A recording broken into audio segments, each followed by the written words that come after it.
I just finished 7 days of KISS Sidewinder rebreather training, and I'm going to share my thoughts on the KISS Sidewinder rebreather unit and the course, and I'm going to share with you the 5 biggest things that I learned in today's episode on the Dive Saga channel.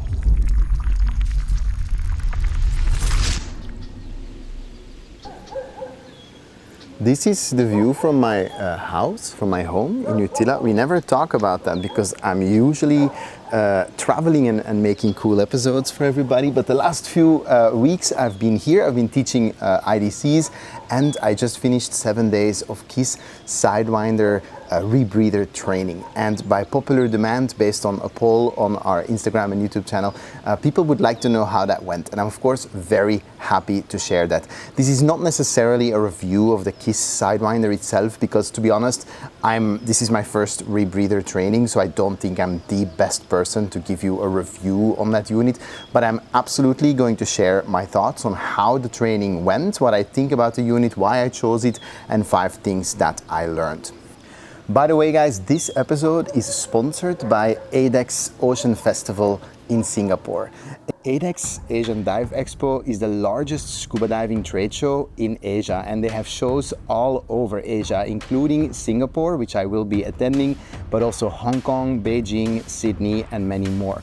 Now, in just a few short weeks, from April 4 to 6, I'll actually be attending and presenting at ADEX Singapore, in Singapore obviously, and I would really like you guys to join. So if you live in the area or if you happen to be attending ADEX Singapore, please get in touch. I'll put a link below as well for tickets, but I would love it if you could attend my talk about the Dive Saga channel at ADEX Singapore, April 4 to 6. The first thing that I learned in the last 7 days is that when you start rebreather training, your buoyancy will never be the same again. I have over 5,000 dives. I worked as a scuba instructor and a scuba instructor trainer, so I thought that I had it all pretty much dialed in and figured out. But nothing can really prepare you for rebreather training except rebreather training, because of course, the system is self-contained as air gets recycled and used over and over, so you never really exhale much gas into the water. And that means that since gas never really leaves or enters the loop, your buoyancy stays mostly the same. That means that all the tricks you know about inhaling and rising and exhaling and sinking, none of that really counts anymore, and you dive mostly on your buoyancy control device, which is either the rebreather unit itself or, in my case, the dry suit. I chose to use a dry suit for this, even though we are in the Caribbean and that's a little bit crazy, but because I wanted to really future-proof my training, and I do often dive in colder environments, so this is something that I'm still working on getting used to, even though I've done 7 full days of training, which is the factory recommended duration for a course by KISS themselves for the Sidewinder unit. It's still messes with my mind every single time I go diving how different buoyancy control actually is. It's not a bad thing, it's just different, and I think I might be in a disadvantage because 5,000 dives on open circuit just means that I'm so used to inhaling and exhaling to manipulate my position in the water, and now not being able to do that, every inhale just does nothing and every exhale does nothing, is a really big game changer, not in a good way or a bad way, just in a different way. And that's a big deal, and that's not just for the Sidewinder, obviously that's for any rebreather unit that you choose to train on. That's how it's gonna be. The second thing that I realized during the last week of rebreather training is that besides buoyancy, really all the skills you know as a open circuit diver don't really count anymore. Everything kind of changed. That seems dramatic, but literally all your checks just become different. Even doing simple things like removing and replacing a mask while neutrally buoyant is different, right? Because when you clear the mask and you exhale, gas does escape your loop, your system, your lungs, and so now your buoyancy does change and you need to compensate for that. So it's not just the hovering skills or the neutral buoyancy skills, the position in the water, it's almost everything you do does become a little bit different. And I think you need to be prepared for that. I think at some point this week somebody asked me how it was going, and I said it kind of feels unfair that after so many years of training, it kind of gets stripped away from you a little bit, and that's humbling, and it feels unjust, and you just have to accept that and work through it. The third thing that I figured out is a bigger deal in rebreather training than it maybe is in open circuit diving, is that partial pressure is king, right? In open circuit, we are so used to just thinking of the percentage of the gas. So whether you're diving air, 21%, or maybe you're using nitrox 32. In technical diving, maybe you use 50%, 80, 100, but you're used to basing all the decisions you make and the planning you make on the percentage. And sure, the partial pressure is important because you do not want to exceed a certain partial pressure, whether that be 1.4 or 1.6, but that's at a specific point in the dive, right? If I use a 50% deco gas, I only really meet my 1.6 ppO2 at 22 meters-ish. And in every other depth, it's either unusable or it's very usable or becomes less effective. But as you're rebreather diving and you're constantly keeping a fixed partial pressure, suddenly every movement you make, up or down, you need to adjust that partial pressure. And it's just a very different way of thinking, right? Because you mix gas on the fly. You're literally carrying a gas blending station on your back. And that's a good thing, that's a cool thing, but it also means that there's just so many things that you need to think differently, right? When you start at the surface, you better start with a relatively low partial pressure, maybe 0.7, because when you descend, that will immediately increase significantly. And so you need to then dial the mix or add air as you go down to bring that partial pressure down, or to keep that partial pressure low. Inversely, when you finish the dive and you start ascending, the partial pressure drops significantly, and you perhaps want to add oxygen to keep the partial pressure high. So it's very strange how this is not, of course I understand Dalton's law of partial pressures, I teach it all the time, but I'm not used to basing my diving physics around it, and I do think that that's a very funny change. The fourth thing that maybe didn't surprise me, but I definitely am happy about in regards to my Sidewinder training, is that you do have to know the machine at a very intimate level.